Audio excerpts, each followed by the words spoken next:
La belleza es un punto de vista subjetivo para la mayoría de personas que tenemos valores más o menos buenos, a quienes desde niños nos inculcaron a ser amables y educados con las personas, especialmente con las señoras. Esto que voy a contarles es sin lugar a dudas la experiencia más alucinante y aterradora de la que tengo memoria, lo que me hizo dudar de mi propia cordura y me llevó a cuestionarme si realmente existen las cosas que algunos llaman paranormales. Contaré todo, empezando por el momento en que entramos en esta historia. Solicitaron el apoyo de elementos femeninas, debido a que la sospechosa, por lógica, era mujer. En estos días, es algo engorroso acoplarse a los nuevos protocolos, y a veces resulta contraproducente para nosotros. Por principio de cuentas, la orden de aprehensión me resultó exagerada al inicio. La señora era muy amable. Ella misma llamó a la policía para entregarse, y en ningún momento se negó a cooperar. Pero con el paso de las horas, las cosas comenzaron a ponerse bastante extrañas, pues doña Eugenia Esparza se comportaba de una manera exageradamente amable, y nos llamaba a todos con los sobrenombres de hijito o jovencito, lo que me tenía un tanto confuso, pues ella lucía como una muchacha de no más de 25 años, que fuera de su extravagante e impecable etiqueta, su jocosa y pícara coquetería, no mencionaba absolutamente nada más, ni en su defensa, ni tratando de excusarse sobre las 138 carpetas de investigación abiertas en su contra por homicidio, despojo y fraude agravado. Mi labor es dudar, cuestionarme. Debía haber algún tipo de error. Digo, y existen infinidad de coincidencias. Cualquier persona puede compartir el mismo nombre y apellido, y en algunos casos, hasta la fecha de nacimiento, entre otras casuales coincidencias. Pero el director de la fiscalía llamó a todos los agentes involucrados en el caso, especialmente a mí como encargado de la detención y las investigaciones. Caballeros, sé que muchos tienen dudas acerca de la veracidad del caso, de la implicación de doña Eugenia, y sobre todo, sé que muchos al leer los expedientes tienen dudas. Y era cierto.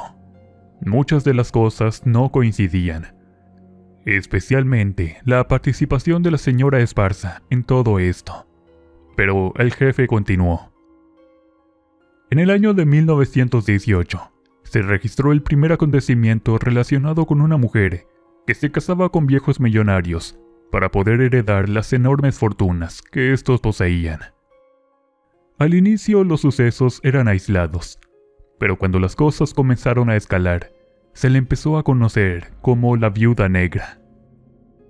El director nos narró una historia que en los años de la cultura policíaca se consideraba una leyenda más grande que la del asesino del Zodíaco, el hijo de Sam, o incluso leyendas más sobrenaturales, como la mismísima mulata de Córdoba. Como policías nos hicimos a la idea de que solamente eran mitos. Casos así se dan una vez en la vida, y ahora estábamos ante una leyenda viva. Pero era imposible, no tenía ningún sentido. Sin embargo, cuando los agentes de dactiloscopía y biometría criminal llevaron los resultados y fueron cotejados con cada expediente, me fui de espaldas. Era imposible, lo que significaba que... Sí, agente, Eugenia Esparza tiene más de 127 años asesinando a sus maridos para robarles sus fortunas. Simplemente era una locura. No podía creerlo. Pero si hay algo que no puede mentir, son las huellas digitales. Y es que la mujer se veía incluso 10 años menor que yo. Entonces, ¿realmente qué edad tendría? Obviamente todos estábamos estupefactos, pero sin lugar a dudas, esto era real. La ciencia forense no puede equivocarse en un rango tan cercano. Pero, ¿cómo hacía o qué hacía esta mujer para mantenerse siempre joven, siempre bella?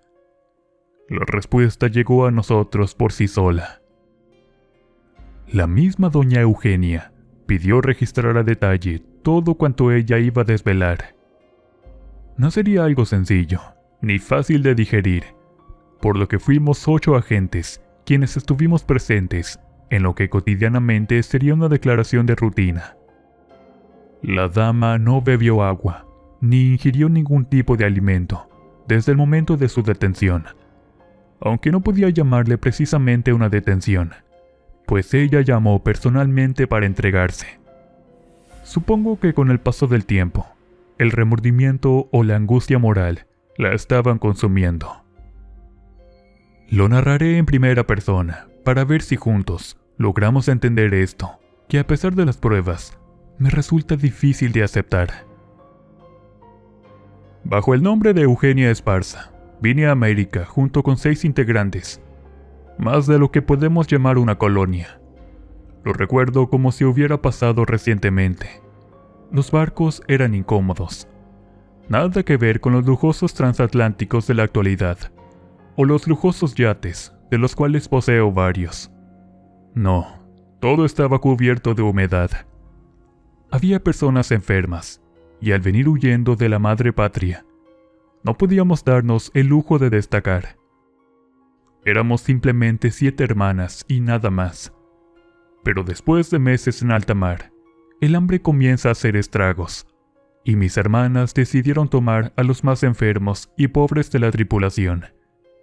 Mi familia es un tanto especial, y algunas, especialmente las más viejas, sufren demasiado cuando no se alimentan. Somos hijas de la diosa Neit, una religión ya muerta y exclusivamente de mujeres. Estamos malditas y condenadas a vivir de esta manera, como carroñeras, aprovechándonos de nuestra apariencia y obteniendo beneficios de ello, a cambio de un poco de atención de la que nuestros maridos requieren. Somos quienes salen más beneficiadas, por decirlo de alguna manera, pues desde que llegamos a esta tierra generosa y bella, fui vendida al mejor postor en contra de mi voluntad, para mantener a mis hermanas sanas, alimentadas y en el anonimato, pero sobre todo para erguirle un templo a Neit en esta tierra, y así traer más gente de la logia a su país. Nadie debía siquiera sospechar de nuestra existencia. Les seré sincera, gente, yo no disfruto de lo que hago, pero no conozco otra forma de vida. A pesar de que lo he intentado durante casi 130 años, me he cuestionado, ¿cuánto más podré soportar enamorarme de alguien simplemente para consumir su vida y quitarle lo que ha acumulado en la misma? Si bien mi apodo de viuda negra me resulta espantoso y denigrante, no dista mucho de la realidad. Una vez nos instalamos en México, mis hermanas comenzaron a hacerse de amistades, con las que crearon adeptas. Las podré reconocer inmediatamente por el tatuaje de araña en el centro del pecho. Es la marca de Neit. Pero no se confunda, detective.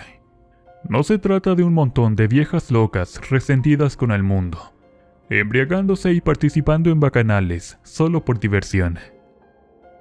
Cuando escucharon esa teoría de que la viuda negra se aparea y después mata a su cónyuge, no es simplemente una teoría, es literal. La secta no es alegórica. Realmente hacen cosas espantosas, especialmente con la persona que será el cordero de expiación. Mi labor es sencilla.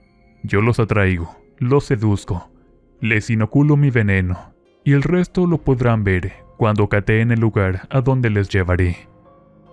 Señora Esparza, interrumpí. No estoy entendiendo del todo. Me está diciendo que sus hermanas de alguna forma se alimentan de las personas a las que lleva.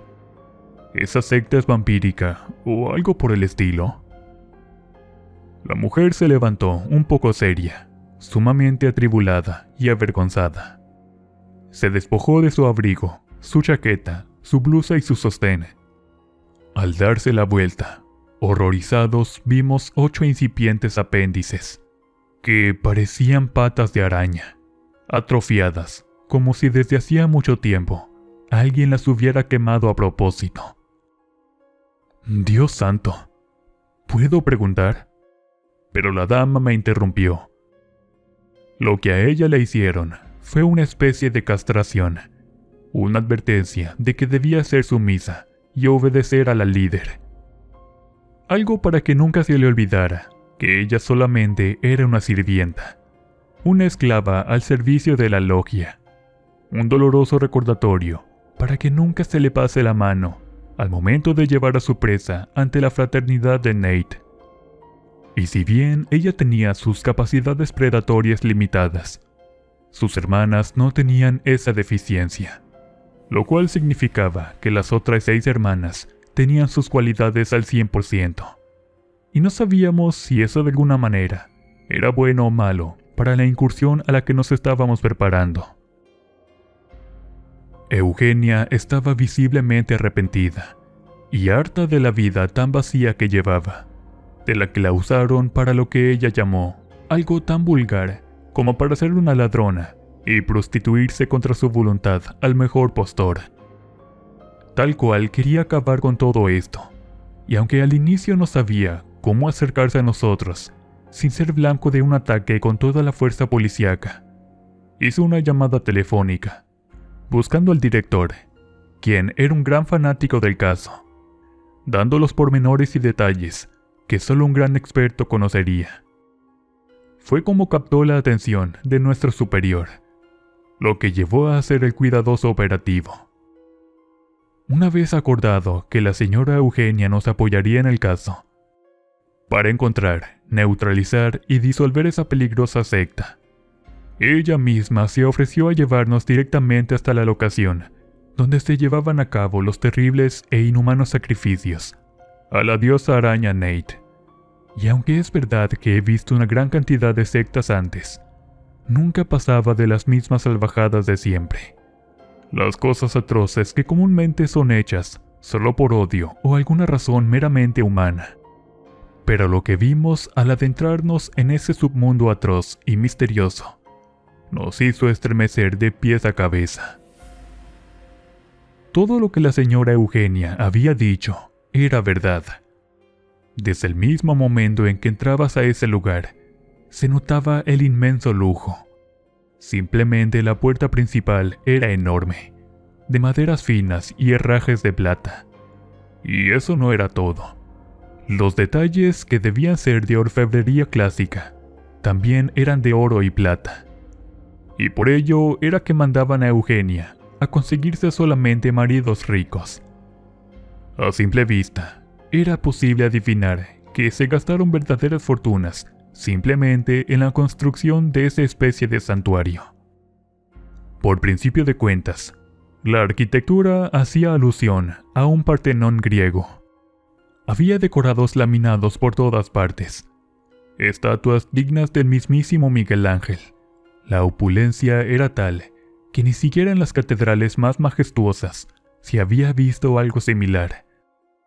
No era papel de oro repujado, era oro laminado de verdad, lo cual opacaba y hacía ver vulgar a cualquier altar de la catedral más lujosa del mundo. Había tallados en las mismas rocas preciosas, haciendo alusión a Nate y todo lo que se refería al culto de las arañas, como jeroglíficos tan nítidos e impresionantes en la roca, que más que tallado, pareciera que lo hubiesen moldeado con la tecnología más moderna. Dichos iconos gráficos mostrando escenas del culto, sacrificando varones a la diosa y mostrando a las mujeres arañas como hijas de la deidad en la tierra. Siempre en esas escenas dominantes, en lo que me supongo estaban alimentándose de los sacrificios posteriormente a ser ofrendados. Había además grandes mesas de granito, columnas del mismo tipo de roca, así como de cantera, basalto, mármol pulido de muchos colores. Todo se veía demasiado costoso, exageradamente caro, y no exagero.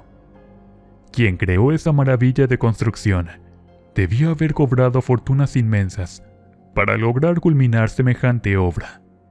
Pero aún no probaba nada, ni en contra de Eugenia, ni en contra de la secta, por lo menos nada que nos sirviera para intervenir. Sin embargo, doña Eugenia nos pidió guardar silencio. Lo más macabro todavía no empezaba. Debíamos llegar a un pasaje subterráneo para encontrar lo que realmente nos competía, y que era por lo que habíamos ido a ese lugar. A decir verdad, sentía pena por la mujer. No sabía si realmente tendría la edad que decían, o si era verdad lo de la secta. Su mirada era triste, distante, lejana, como de una profunda resignación y una infinita nostalgia. Además mostraba un genuino y grande arrepentimiento. Es decir, tanto tiempo perpetrando obras en contra de su voluntad. No era para menos. Sea o no cierta la historia de la secta y los casi 150 años de su llegada a este país. Al abrir la puerta del sótano, un olor espantoso comenzó a inundar la estancia. Olía como a naftalina, a carroña y almizcle. Luego las vimos, enormes y gruesas telarañas, como si todo estuviese cubierto por una especie de algodón, pero como era de suponerse, sumamente adhesivo, al grado de que no se quitara fácilmente. Eugenia no pudo avisar a tiempo sobre no tocar los grandes bultos que estaban adheridos a los muros, y la curiosidad hizo que uno de mis compañeros se acercara. Dentro de ese aterrador capullo yacía el grisáceo cadáver de un hombre. Debido al estado, era imposible calcular su edad, pero el color de cabello indicaba que, aparte de las inmolaciones de doña Eugenia, el resto de las arañas cazaban por su cuenta, lo cual las volvía aún más peligrosas. Aproximadamente 10 o 12 bultos iguales a esos pudimos ver a lo largo del camino. El olor de los cuerpos sin vida era penetrante, como a amoníaco o algo por el estilo, demasiado fuerte como para poder respirar bien mientras más bajábamos. Llegamos a una especie de catacumbas. Apuesto mi placa y la de todos mis compañeros a que nadie sospechó jamás que algo de esta magnitud existiera en las entrañas de la ciudad. El resto del camino solo había pilas y pilas de huesos secos, polvo y señales claras del largo e inmutable pasar del tiempo. Luego la señora Esparza nos hizo señas de guardar silencio nuevamente. Susurros lejanos nos indicaban que algo estaba pasando más adelante. Con sumo cuidado, cautela y totalmente en silencio, seguimos a la señora a través de un intricado sistema de túneles, y al llegar a una especie de balcón, escuchamos más claramente. Eran rezos y letanías en un extraño idioma. Doña Eugenia nos dijo que eran las ofrendas para Nate. Esa noche habría un sacrificio, y era verdad. Una de ellas llegó con un costal de manta, similar a una funda para almohada, lleno de cosas doradas. Evidentemente era oro. Mientras otra arrastraba un pobre vejete hasta una gran plancha de mármol, en donde estaba grabada la figura de una gran araña viuda negra. El viejo se miraba confundido, posiblemente dopado o ebrio, pues no reaccionaba del todo. Aparte de que iba desnudo, nadie pensaría de que algo malo estaba por suceder. Repentinamente, la más vieja, la cual tenía esa especie de patas arácnidas, cubriendo como una clase de abanico la parte trasera de su cuello, al igual que las otras, dando a entender que esos apéndices eran los que les daban la jerarquía, como jefas o algo así. Por ello quemaron las de Eugenia. Ella, al ser la menor, debía someterse a las órdenes de sus hermanas, y no lucía ese elegante abanico. Avergonzada nos señaló un punto por donde evitar que escaparan. Pero repentinamente, la más anciana apuñaló al viejo, y las 6 comenzaron a danzar en señal de celebración. Luego se pasaron un recipiente de oro con la sangre de la desdichada víctima. Íbamos a bajar, cuando notamos que llevaban a 2 infantes que correrían con la misma suerte. Probablemente los nietos de ese anciano. Sin darme cuenta, Eugenia ya iba hacia abajo, y solo alcancé a escuchar que a toda costa evitáramos que nos rasguñaran o que nos mordieran. Dudo mucho que doña Eugenia Esparza haya sido criminal alguna vez, pues al ver peligrar a esos pequeños, se lanzó ferozmente a detener a su hermana mayor. La jefa la recibió sorprendida, pero se defendería ferozmente. Como ella dijo, solamente se alimentaba cuando era necesario, y siempre de adultos, nunca de niños. Por lo que eso le hirió una parte, que para toda mujer es sagrada: el deseo de ser madre y no poder serlo con su condición. Esas cosas, llámenle mutaciones o alguna clase de maldición, que asemejaban un abanico o cresta, eran donde generaban la tela. Como tal, era una especie de adorno. Lo letal eran las brujas. Eran sus largas y ennegrecidas uñas, y sus colmillos, pues eran altamente venenosos y corrosivos. Una herida bastaba para inutilizar a un hombre adulto, y varias para causar la muerte más dolorosa y espantosa que haya presenciado jamás. El oficial Reyes prácticamente se derritió de adentro hacia afuera, con el veneno de esas criaturas que aparentaban ser mujeres normales, pero que realmente solo Dios sabe qué es lo que eran. Si se lo preguntan, la respuesta es que no. Ellas no trepaban por las paredes, ni lanzaban telarañas de sus manos u otra parte. Pero las heridas que causaban eran mortales y extremadamente peligrosas. Eugenia no pudo contra las 6, pero nos dio tiempo de entrar en acción, poner a salvo a los chiquillos, y finalmente, después de mucho batallar, poder acabar hasta con la última de ellas. Al llegar donde Eugenia agonizaba, pude darme cuenta que realmente decía la verdad. No tenía 25, ni 50, ni 138 años. Me confesó que tenía 253 años de edad. Era la más joven de ellas, y no estaba de acuerdo con sus barbáricas costumbres. Por ello, desde que era pequeña, le quemaron lo que le hacía a una de ellas, la corona, pues eso era lo que simbolizaba el abanico que parecía las patas de una gran araña. Preguntó si acaso los niños estarían bien, y al confirmarle que así era, sonrió, siempre con sus impecables modales, como una dama de la corte victoriana. Lo que dentro de ese lugar había, no debía ser expuesto, debido a que hay personas que enfurecerían si se daba a conocer que se acabó con una logia de Nate. Y aparte, los secretos que el templo en sí contenía no debían caer en manos equivocadas, por lo que muy a nuestro pesar, tuvimos que prometer que quemaríamos hasta los cimientos todo, que no quedaría nada, ni rastro de lo que encontramos en ese lugar. El cielo sabe cuántas personas fueron envueltas en esos capullos de muerte. No quiero ni siquiera imaginarme si más niños fueron traídos a este lugar para ser ofrecidos a la nefasta diosa. Mientras pensaba, el cuerpo de Eugenia se iba degradando poco a poco entre mis brazos. Negras y gruesas venas surcaban su pálida tez, y los más de 200 años de vida se iban manifestando mientras la vida abandonaba su cuerpo poco a poco.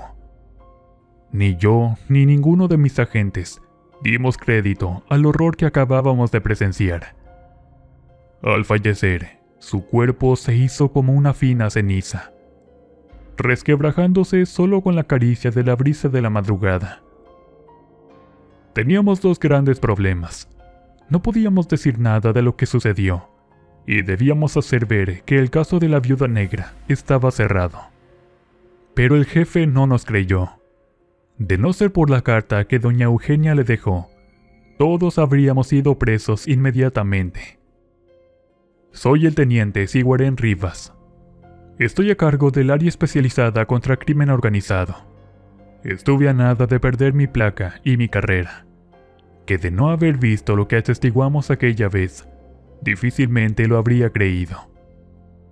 Nuestra profesión nos prepara para enfrentar lo que sea, pero doy fe de que ningún entrenamiento en el mundo te puede advertir cómo enfrentar alguna secta demoníaca, ni mucho menos explicarte de forma científica de que sí existen las brujas. Ninguno de nosotros olvida a Eugenia, y la historia de la viuda negra pasó del mito a convertirse simplemente en otra leyenda.